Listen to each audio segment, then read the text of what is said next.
So first, let's take refuge and generate bodhicitta. So actually what you need to do is to think, for example, I mean, let's say if you have a job, you go to your work.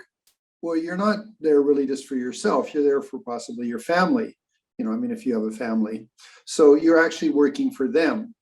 So when you think about it, that idea, it's good to take a mundane idea and then apply it to the Dharma.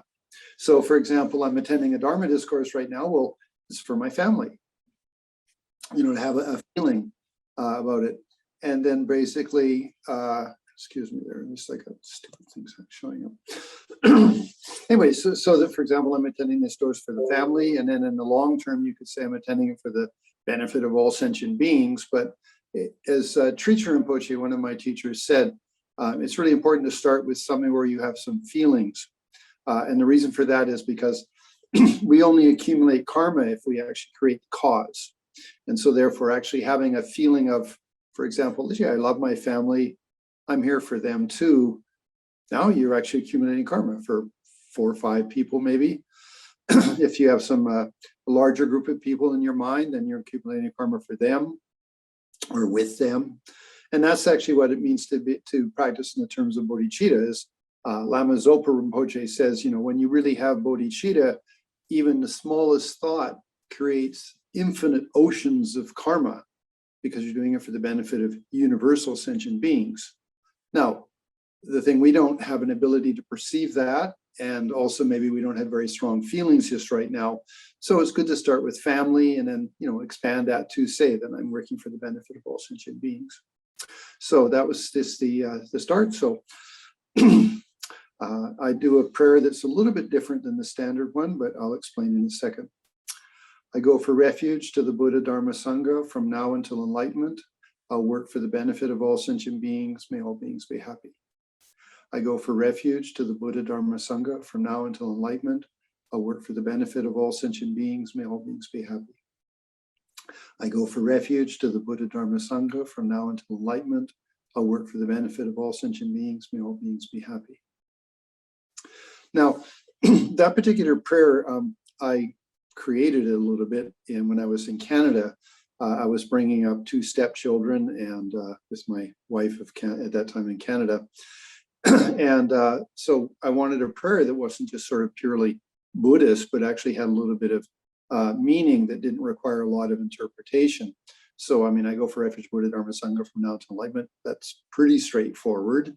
Of course, could be a lot of teachings in that, because it's not only for now, it's from now through all my rebirths until I'm enlightened.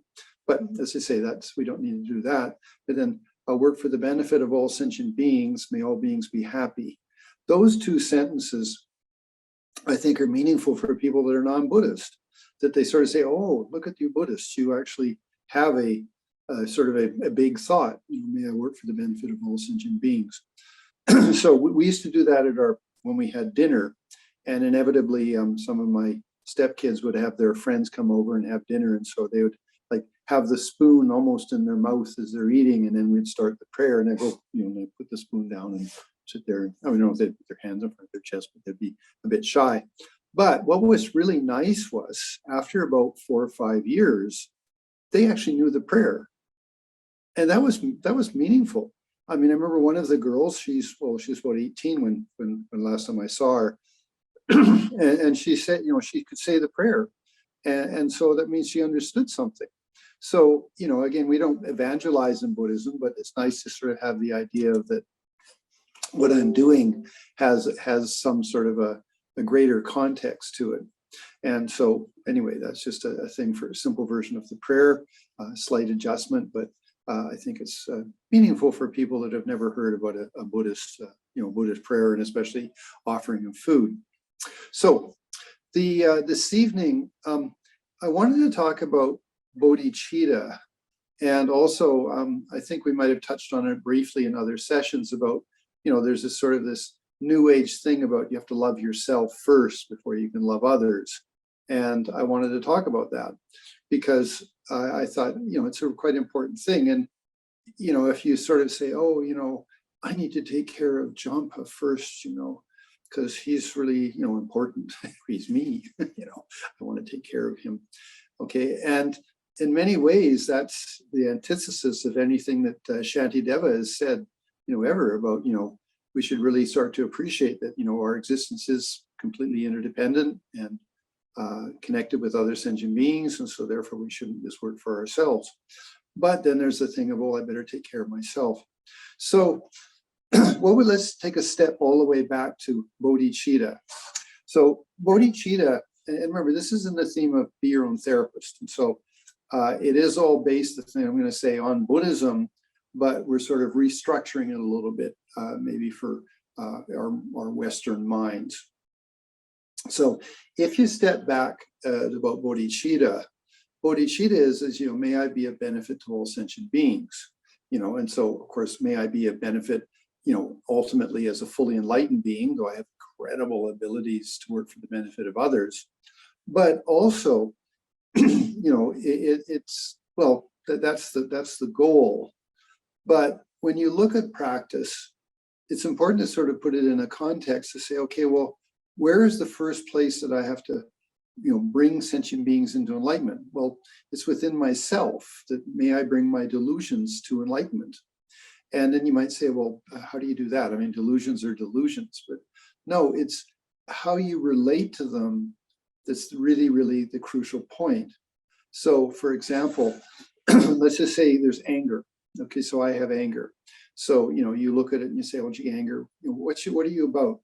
And there's I guess I can't remember the name of some of the more recent authors. There's some very good authors now in Buddhism. So, for example, they identify that actually anger is the wish for the situation to be better. Basically, you get angry because you want something to be different.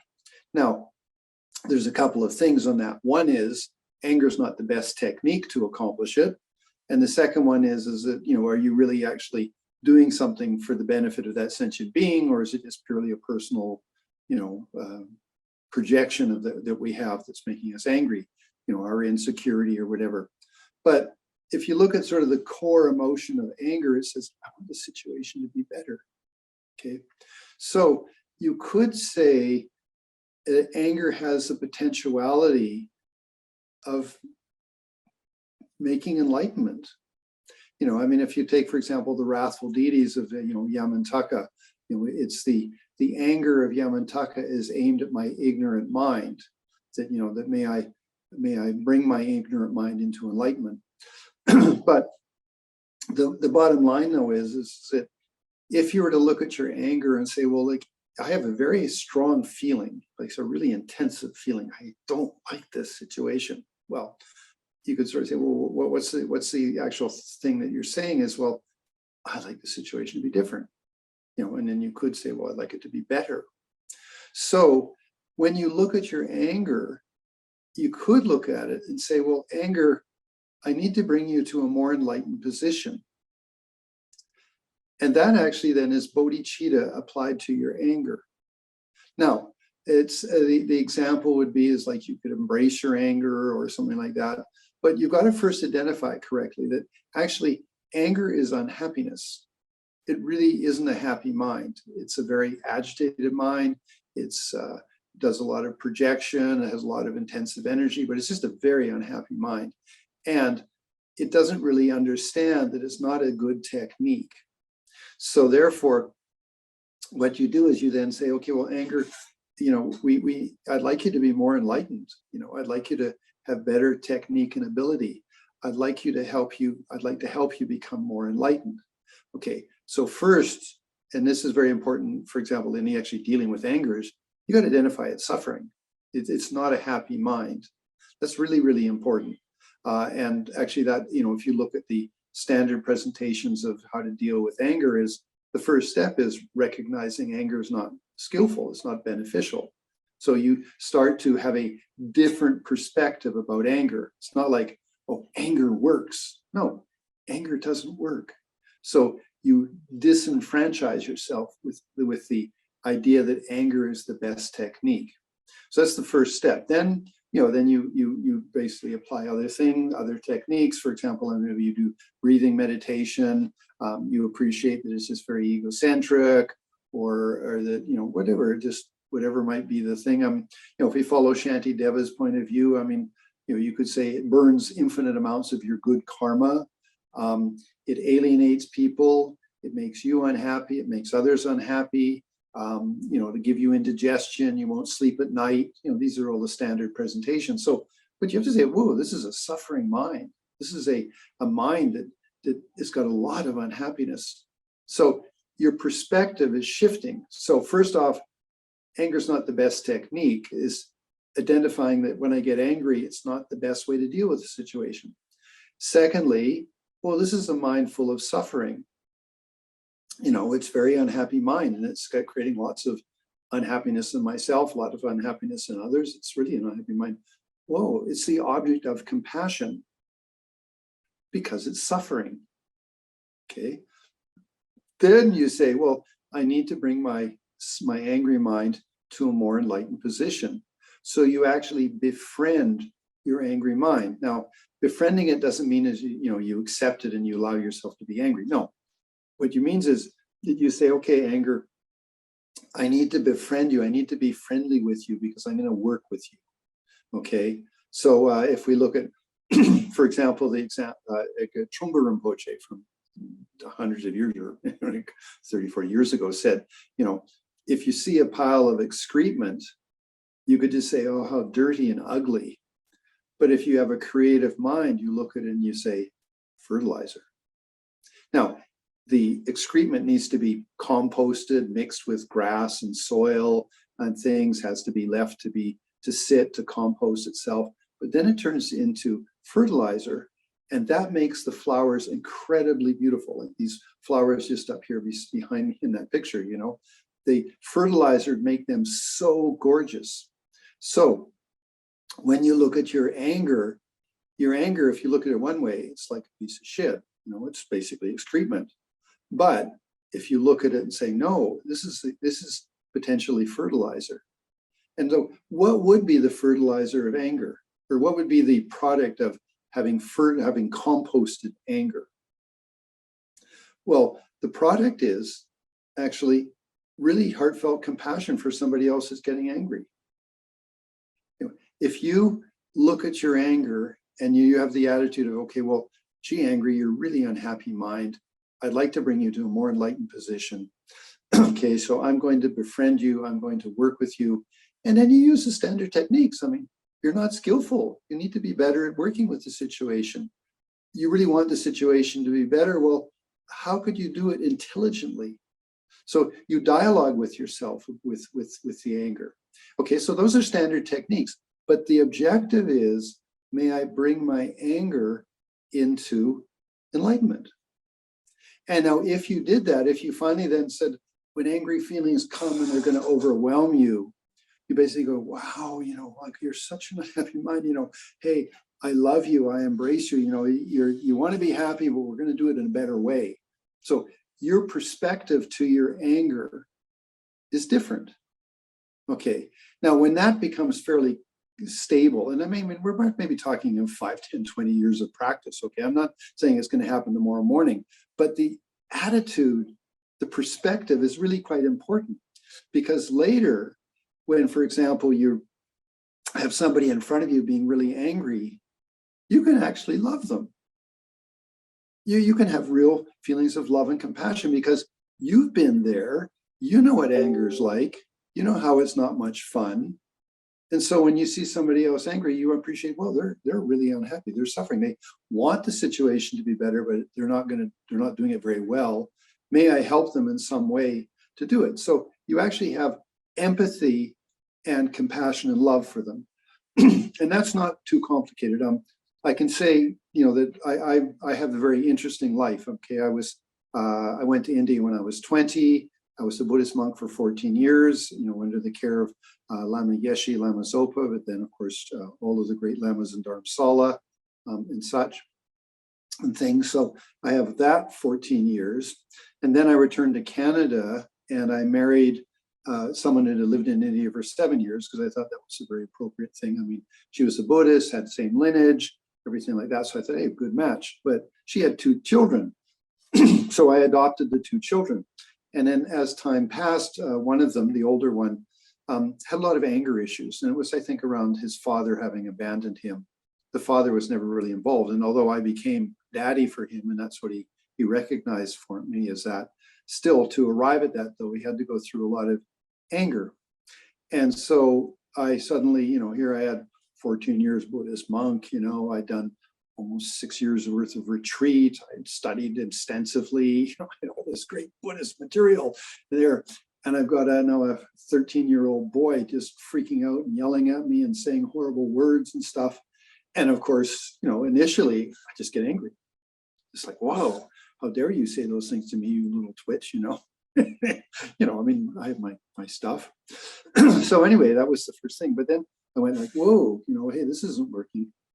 And then I changed my perspective and says, whoa, you're really unhappy. And actually I could love him in the middle of him telling me to F off and die, and be very, very vehement about how angry he was. And I was basically sitting in front of him and I was the problem, but I could just stay in the perspective of, whoa, you really have a lot of unhappiness. And, I'd like to be of help to you. Okay, so I'm just coming back to the point of, if you can deal with your own anger in a constructive manner, with bodhicitta, bringing your anger to enlightenment, you will find that actually you'll have a more constructive relationship with other people's angry mind. And you have to think about the great masters. I mean, they're the ones that are our inspiration. I mean, when we take refuge in, Buddha Dharma Sangha, or we take refuge in Lama Zopa Rinpoche, or the Dalai Lama, or if we ever met Lama Yeshe, I mean, they have great skill and means. I mean, wow, they don't see them, freak out and throw things around and get all angry and stuff like that. So they're a source of inspiration. But you have to then say that they actually have that point of view, that they look at us as like, wow, I mean, you want to be happy, but you're using anger, not skillful technique, and yet they love you. And that's why we turn so heartfelt, in such a heartfelt manner, to our gurus, because they have that type of great love, or great compassion, great empathy. I mean, it's nice to have a teacher who's sort of very detached and says, yes, don't be angry, this and that. But if they actually care for you and love you, it's a very powerful experience to have that sense of like, that they really do care for me. So anyway, that's anger. But then you can apply it to, for example, jealousy. You could apply it to competitiveness. You could apply it to miserliness. All of those techniques just want to be happy in very unskillful ways. So they need to be enlightened. They need to be helped. Now, again, I'm a little bit repetitive in some of these things, because basically it's stories, but I think I shared with way back at the one of the first talks I gave, and excuse me, I've had a really bad flu, that the Dalai Lama, when he met with us back in 1974, I believe, there's about 15 of us Western monks and nuns that were invited to have an audience with His Holiness, because he wanted to meet the Western Buddhists, the new and upcoming Western Buddhists, So there was Gareth Barham and myself and Thupten Pende and I mean, all sorts of us, Ursula from Germany. I mean, well, anyway, I can't remember everybody, but let's say there's a lot of us. So we had this audience, and we all went in and we sat down, did 3 prostrations, and His Holiness was sitting in a chair across from us, and asked us lots of nice questions. And then finally he said, like, how do you deal with your sexuality? And we're all in our 20s. So it's like, like we're all very embarrassed, like, because we're trying to deal with our spiritual practice, and yet we're still also dealing with being in our 20s when you would normally be trying to create a family. So anyway, he laughed and laughed after he asked the question, because we all got very shy. And then he said, well, I'll tell you what I do. And so, he was sitting in a chair, and he said, well, what I do is I imagine another chair in front of me, and I put the Dalai Lama with desire in front of me, and I have a dialogue with him. I talk with him, and and then he says, I want a relationship, and I say, well, I'm a Buddhist monk, and then he says, well, I don't care, and I say, well, I do care, So anyway, he went on and he said, sometimes I win, sometimes I lose, but the point is that he dialogued with it. So when you so you could do that. I mean, if you had Hinayana perspective, delusions are the cause of suffering. And so therefore you reject them. Okay, that's the Hinayana point of view, because you want to end up with complete freedom. Your consciousness no longer gets affected by the delusions. And interestingly, I'm not sure that some of you guys are aware of it, but when you talk about coarse and subtle delusions, okay, and so, for example, arhats and Hinayana practitioners can control the coarse delusions, but they do not control the subtle delusions. Okay, what's that mean? Well, it means is that they can stop themselves from getting angry. Doesn't mean is that they stop the seed of getting angry, but they can stop getting angry or having attachment and aversion. That's the coarse manifestation of a delusion. Now, bodhisattvas also try to work on the subtle imprint of that, because if you only, well, let's say if you have very good concentration, you're really able to meditate, you understand the nature of reality on your sense of self. That's what Hinayana practice is about, the sense of self. So you're able to analyze, my sense of self is not an independently self-existent phenomena. My emotions and feelings are interdependent with the world. My education was interdependent with the world. My name is interdependent with the world. So there's no self-existent me in this. And so when you get that sort of the emptiness of self-existence, your concentration dwells in that, and then you attain personal nirvana, personal peace. But according to the teachings, though, you still have the subtle imprints because you didn't work on them. Okay, so what's a bodhisattva practice? Well, a bodhisattva practice is you work on the subtle imprints also. So you also work on, not getting angry. That's just sort of natural. Anger or attachment or miserliness or something. But you also work on the seed of those, which is bodhicitta. That may I really, uproot the egocentric mind that holds myself as self-existent, and then, still lets those habit patterns. Again, it's subtle imprints, habit patterns. So the bodhisattvas work on that because they want a spontaneous mind. So if you make a difference between the Hinayana arhat and a bodhisattva, especially on the 9th, 10th level, the Hinayana arhat can control themselves. They have an understanding and appreciation. They can enter into a deep meditation, and they can free their consciousness of any delusions and such, like coarse delusions, and they rest in the peace of that experience. The bodhisattvas work on eradicating the habit of that, the imprint, the subtle influence, the seeds in consciousness, so that basically their mind doesn't need to be controlled. It has spontaneous compassion because it has, we could say, spontaneous wisdom. That means full enlightenment. So in regards to, for example, this whole, what I'm talking about bringing my delusions to enlightenment, this is actually the technique of purifying the habit of delusions.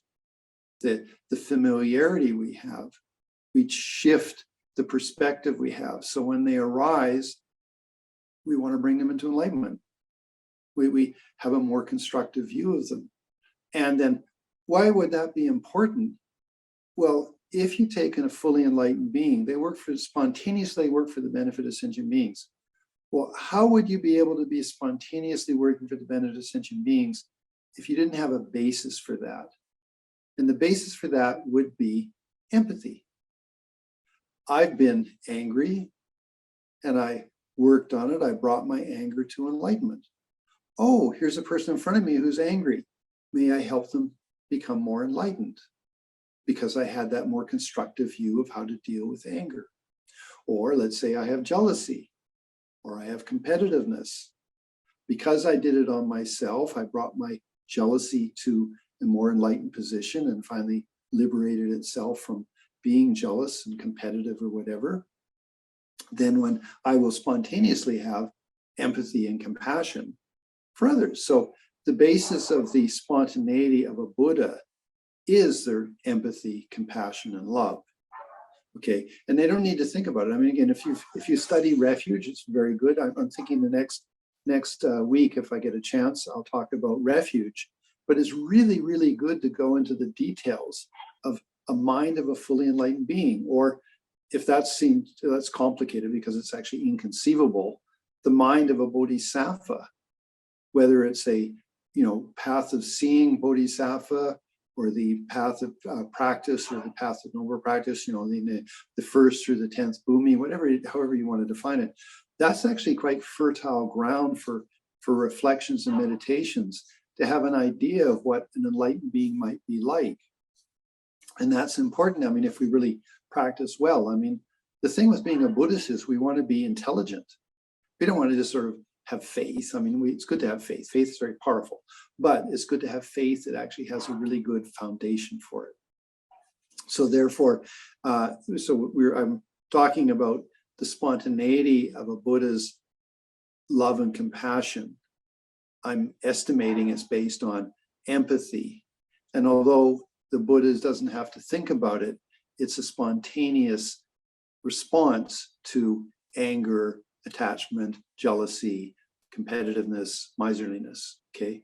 And so when you think of, for example, Buddha's consciousness is around us at all times. I mean, this is Mahayana point of view, yeah, not Hinayana, but Mahayana point of view. Buddha's consciousness is here. Okay, well, how does the Buddha influence us or affect us or help us? Okay, well, first, because we take refuge. I take refuge, I'm going from now until enlightenment. So I'm going in the direction of the Buddhists, okay? So that means it's very easy for them to be able to start to, you could say, accessing us, compared to a person who's sort of very materialistic and only this rebirth and only the money I have and only the social standing and, may I live in a peaceful place or something, whatever might be the particular thing. I said, no, okay, it's not that, it's my inner quality. Lama Yeshe was always great with this. He said, what does it mean to be a spiritual person? It's emphasis on inner quality, love, compassion, wisdom, patience, enthusiasm, whatever you might have. So coming back to the omniscient mind of the Buddha, if it's always around you, then how would you let the Buddha's access and benefit you? Well, turning your mind towards enlightenment, taking refuge. Buddha is the inspiration, teachings are the practice, the medicine, and the Sangha is the community. Okay, so that's the first thing. Then becoming more sensitive, maybe appreciating this, how unhappy an angry mind is, with sensitivity, and then saying, may I bring it into enlightenment? That's very important. But the thing is, get your minds more sensitive. So therefore, again, the Buddhas have more access to you, and especially if you have faith, it's a strong feeling of, my practice is for the benefit of sentient beings. My practice is trying to work on my delusions. My practice is going to be a benefit. So with that, then again, you're making lots of doorways for the Buddhas to be able to influence you, inspire you, move you.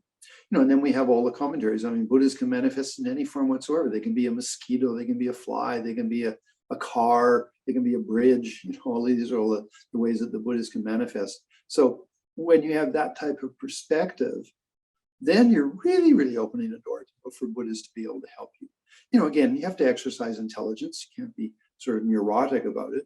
But the thing is, having the idea of okay, if there's somehow that I could be a little more enlightened, may the Buddhas help me. And then we have very good fortune. We have the practice of Tantra, which is the identification with a particular Buddha. So whether it's Avalokiteshvara or Tara, then by identifying with it, again, it makes the abilities of a Buddha closer to who you are. So then when you practice, you're practicing coming from the place of for example, trying to be Avalokiteshvara, trying to be Tara or such. And then if you do, study well, and for example, you move into Anuttara Tantra, the highest class of Tantra, you have a basis for that. Our most subtle mind, our Buddha nature, the clear light nature of our mind, that's our Dharmakaya. That's equal to all the Buddha's minds. We all have that. It's just that our mind is so external and, caught up with the mundane world. But if we sort of got a better perspective about, for example, may I be a bodhisattva, may I work for the benefit of sentient beings, may I have inner quality. Okay. Then with your meditation, you try to get more subtle, more peaceful, more in touch with yourself. Then you could say you go from a coarse level of consciousness, which is very external, for example, the 5 sense doors, to a subtler level of consciousness, which is sort of just what's going on in your mind. And then if you have really good concentration, you can go down to your Buddha nature. I mean, all those are teachings you can have within the practice of Tantra, but even in the practice of Sutra, they present the material, but not quite as profoundly. But the point is that we all have, we would say in the practice of Tantra, you come from your Dharmakaya, which you have, your Buddha nature, your clear light consciousness, and then you identify with being a Buddha. And it makes practice much easier, it makes it much more, facilitates the practice, okay? I was with some students the other day, and they brought up the commentary about, you know, identification. And I said, well, for example, just put on the uniform of a doctor or a nurse, and you automatically have this, you know, I mean, to some extent, some identification. Well, I'm here to benefit sentient beings. Or put on the uniform of a police officer who's working for the peace of the community and the society. And there's that identification with this uniform brings that part of me to the surface. So when you identify with being Avalokiteshvara, with, you know, 1 face, 4 arms, or green Tara with, you know, the way she's positioned and such like that, that identification, it's really no different than, you know, for example, putting on a nurse's or a doctor's uniform, or putting on a policeman's uniform, in the sense of what they really should mean, you know, healing or protection or security or whatever. So anyway, so I'm a little off topic, but I'm not. What I'm talking about is that we have the Buddha's minds are around us. How do we allow the Buddha's minds to have more access to us? Well, taking refuge, having bodhicitta, having some appreciation that we're not self-existent, the basic wisdoms we have. Then with our meditation, we're able to be more sensitive, more subtle with our own mind, maybe not get caught up with all of the delusions, but to be at peace, have some experience of peace, basic mindfulness. Okay, those are the ways that we could benefit. And then if you did practice Tantra, as I just described, and you have the ideas of, you know, the identification and how it can be beneficial. And again, in terms of just translation words, you often hear the word divine pride. For me, I don't think that works so well in our culture. Possibly for the Tibetan language, you know, the word might have a slightly different connotation. And that does apply. I mean, there is cultural connotation to words that are used. I think for us in the West, identification is a far better term to use. Or if we talk about ourself, we'd say our sense of self. You know, I mean, again, I think that these will come up in, you know, over the next 10, 20, 30 years, that there will be a better Buddhist vocabulary for the terms that we use. I mean, for example, renunciation, it's not the way the Tibetan word is. The Tibetan word is nejung, which is to arise and move forward. Renunciation is looking backwards, like I've renounced coffee, I've renounced cigarettes. Well, it's looking at an object behind you. Whereas when you talk about, well, spiritual determination is a good word for it nowadays. But if you talk about, you know, well, just that spiritual determination, nejung, arising and moving forward. Okay, it's not about things you've left behind. It's about where you're going with yourself. That's spiritual determination. Okay. Anyway, so again, there's lots of words which I think need some work to have a better meaning. So that's what I wanted to talk about tonight. That what we want to do is to take our anger and to bring it into enlightenment, to take our jealousy and bring it into enlightenment, to take our miserliness and bring it into enlightenment, to take our low self-esteem and bring it into enlightenment. Low self-esteem is very crippling, you know. So all of those ones to say, okay, how do I look at my delusion and feel that I want to bring it into enlightenment? By looking at it and saying, you are a suffering mind. You need to be helped. I have compassion for you, suffering angry mind, suffering miserly mind, suffering low self-esteem mind. Okay, so that's how you can have a perspective of bringing your delusions into enlightenment, by recognizing that they're suffering. And when you really have, let's say, a good way to do that, you're taking the excrement and turning it into compost and then into fertilizer that makes you have a very rich crop, very beautiful flowers and such, which would be your compassion, your empathy.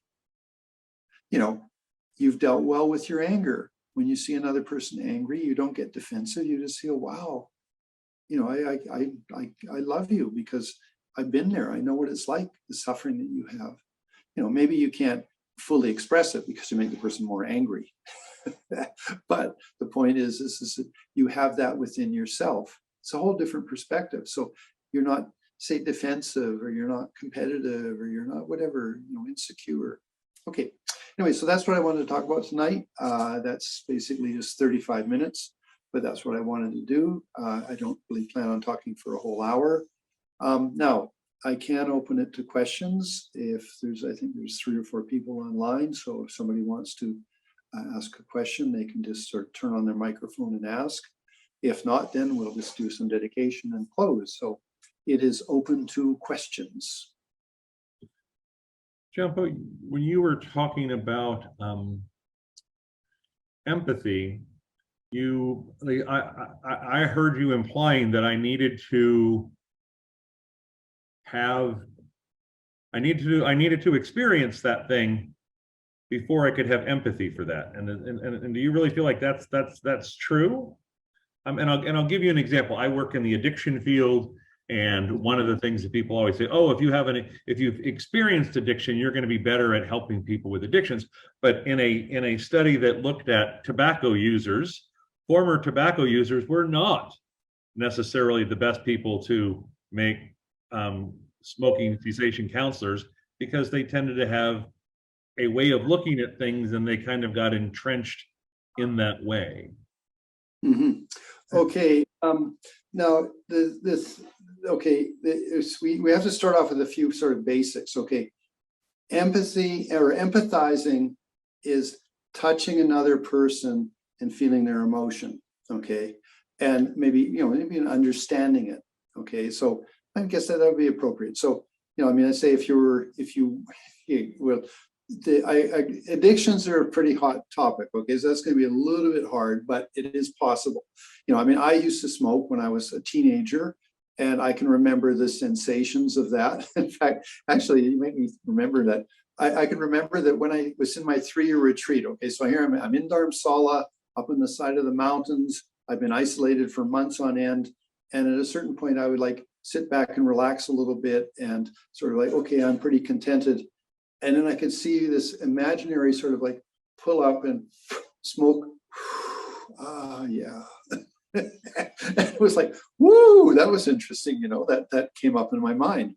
And what it was this sort of contentment and things that would come from pulling on a cigarette, which would be really not the appropriate way. But anyway, so coming back to the point, empathizing is cognizing something and understanding it to some extent.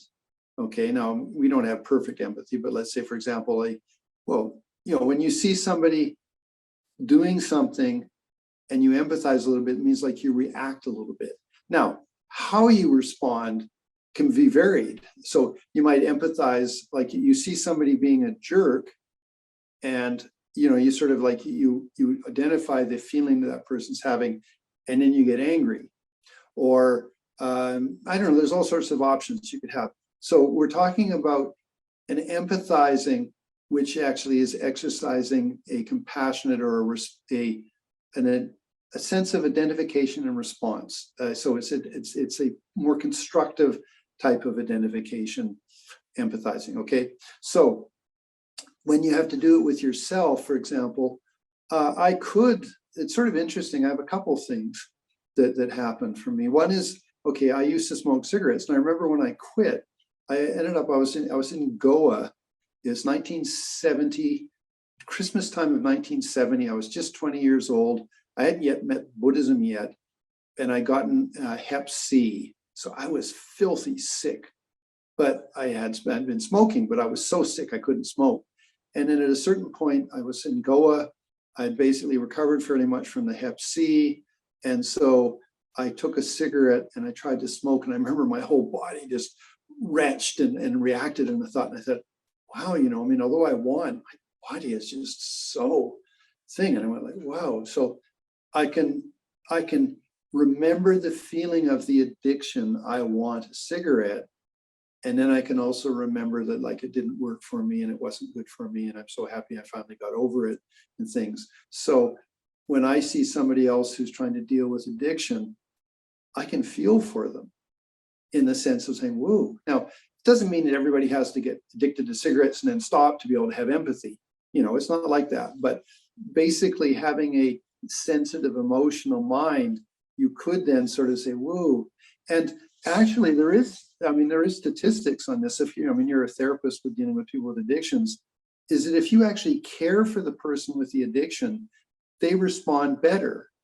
Like if you have actually an emotionally heartfelt sort of empathy, compassion, love for them, that they actually respond better to the treatment to some extent. Now, every case is individual. Some people are too addicted and all that sort of stuff. Come on, let's be realistic. But the pathway of helping somebody is facilitated a great deal by love or by affection towards that person, being heartfelt, being sincere in your relationship to that person. So again, you don't need to demonstrate that the first time you meet somebody, but as you develop a relationship, that can be something that helps them to stop their addiction. I have a young teenager that was in Canada. He was actually in his early 20s, and he was addicted to chemicals and needles. And then he had a daughter who was in elementary school and stuff. And there's a big scene happen and all sorts of horrible things. And then he was so ashamed. I mean, he had so much love for his daughter that he actually managed to stop his addiction for quite a long period of time. So I'm just sharing that, again, love and care for another can be a very powerful emotion to help one stop his addiction. And again, you must know all this. I mean, I'm talking to the, preaching to the choir.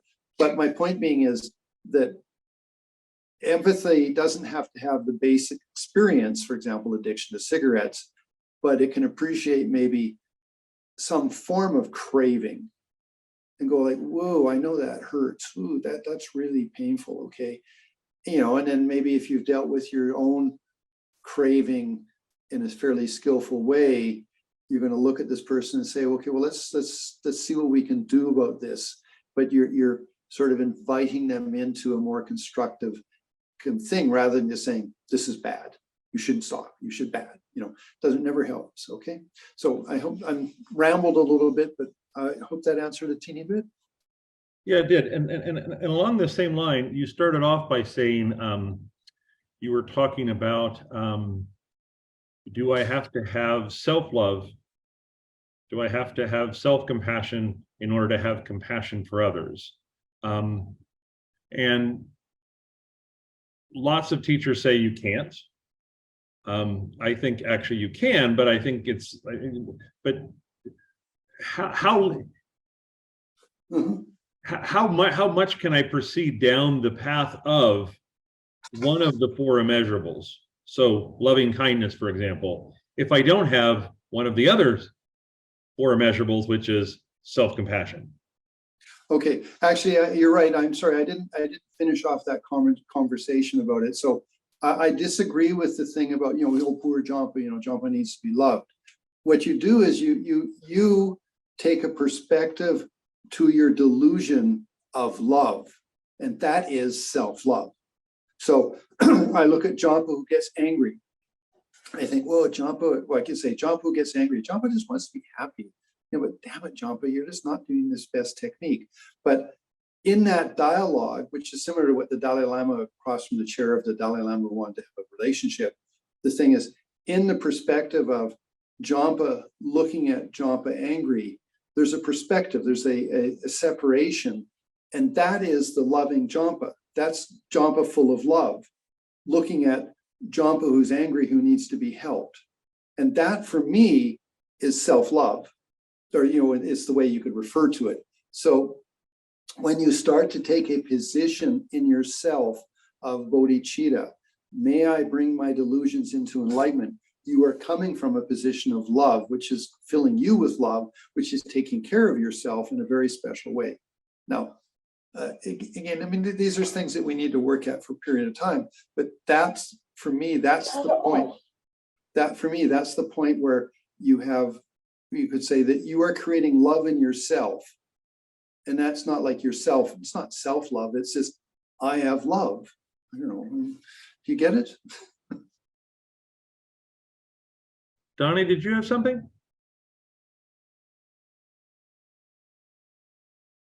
I get it, and I think I'm enjoying this very much. Thank you very much. No, I don't have anything to say. I'm just enjoying the conversation. I get it. Okay, thank you. And there must have been some feedback, because Jhampa, while you were talking, I thought I heard some feedback, and I was wondering if Donnie was trying to get in. So, okay, cool. Good. Okay, well, good. Well, hey, these are sort of fun. I mean, it is based on Buddhism, but we're really trying to play around with some concepts and ideas which are, I don't know, a little bit different, a little bit, it's more expansive. As Lama Yeshe always said, really good to check up a lot about, what Buddhism has to say. And so I'm encouraged by Lama Yeshe's enthusiasm.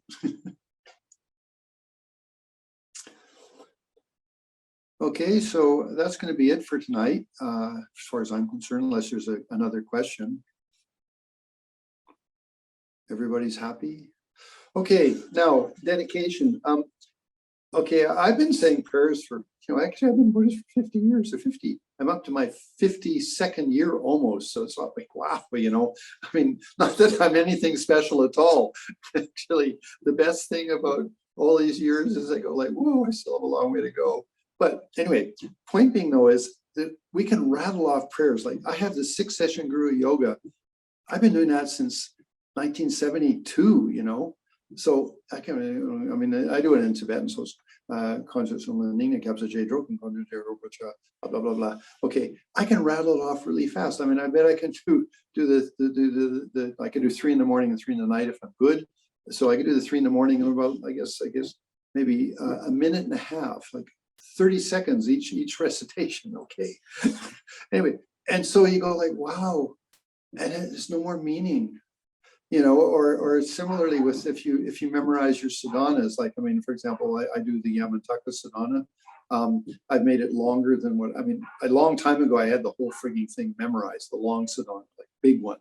But, with years of being a layperson and this and that, I've got sort of an abbreviated version I do now. Again, you can just rattle it off, conscious of the knee, blah, blah, blah, blah. Okay, again, it's so easy, but does it have meaning? So, to slow it down, say, Konchak Sumla Ningye Kapso Che. So again, it's Tibetan. Tibetan is really beautiful language for prayers. It has a lot of meat in it. So to the 3 jewels, Konchak Sumla Ningye, from my heart, Kapso Che, I go for refuge, I go for protection. So again, what I'm getting at is, it's so easy to go and say, by the merits of my attending this class, may I quickly become Buddha Shakyamuni, and I dedicate it for the benefit of all sentient beings. It's so easy. So I like us to sort of really slow down and say, okay, no, I'm not going to do that way. I'm going to say, okay, well, I just spent, we're at 49 minutes. We've just done 49 minutes. So I take the time that I took to get here, the organization that I did to sort of think about it, the 50 minutes worth of this particular session, and I dedicate that to having a more enlightened life. And again, I don't say enlightenment because that's the ultimate. Like, so no, to a more enlightened life, which would then finally produce an enlightened life. Okay, I dedicate for that. And then I take this, and this is my offering for the benefit of all sentient beings. So you take first like the 50 minutes and all the other things that were involved in participating in this, and I dedicate it towards a more enlightened life. And then what's that more enlightened life mean? Well, it's my offering for the benefit of all sentient beings. And in that way, then, it's a good way to dedicate. Okay, so that concludes the class for tonight. Thanks very much. It's sort of fun. I'm maybe being very, anyway, I'm trying to just offer some fun stuff. Okay, so this I hope you guys enjoy. Okay.